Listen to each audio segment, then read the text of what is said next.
It's art so small you might need a magnifying glass to see it.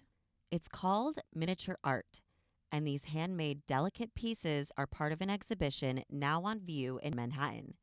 The show is called Small is Beautiful, and it boasts the largest collection of tiny art in the world. I'm just like blown away by the scale. There are 130 pieces from artists all over the world. The show comprises a variety of mediums, perspectives, and different miniature scales. This is completely a trend that's taken over social media, and I think the driver behind it was honestly the pandemic.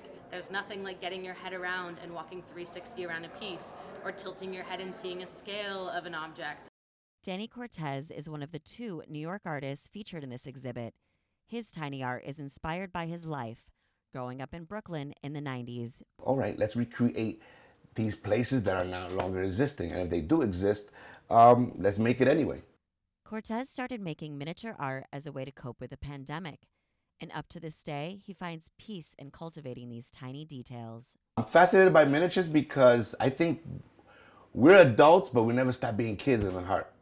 So like we always attracted to toys because that's the first thing they put us to calm us down, to soothe us so we could be in our own imagination. Cortez has found that the barrier to access in making this art is low if you know where to look for the materials. So what I did, my first dumpster, that's made out of a shoe box. And everybody was like, whoa, like, this is made out of, per se, garbage that we throw away. Cortez is proud that his miniatures give a glimpse into the culture of Brooklyn that he feels a part of. When I'm stuck on a piece or I have no inspiration, I take a walk through the neighborhood.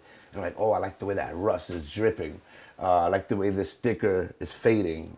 Inspiration is your lifestyle. So take a walk and trust me, there's a lot of beauty out there. Thomas Doyle has been creating miniature art for 20 years, long before he noticed the growth of it on social media. My love of miniature work comes from my childhood. I think a lot about action figures as a kid and watching commercials and wanting to play with those toys, but then also going to museums and seeing dioramas. The scale of Doyle's pieces in the show is about the size of a model railroad, and although his art is small, it takes a large amount of time and effort to make it. This takes painting, but it also takes drawing and planning and sketching, carpentry and woodshop work. Like, everything comes into play. When I have a massive project, it's just all-consuming, where you can't walk through the studio. One reason Doyle loves miniature art is because it allows him to create a whole world through it. I had this desire to tell stories and make narrative work. I knew that making miniature work and sculpture helped tell this type of stories I was excited about. You can take the world's most hardened person and they walk in here, and by the time they leave, they look like a kid in a candy store. So small. Oh, yeah. Visitors can feel like giants by taking in the show from now till the end of July. For 219 West, I'm Kari McHugh in Manhattan.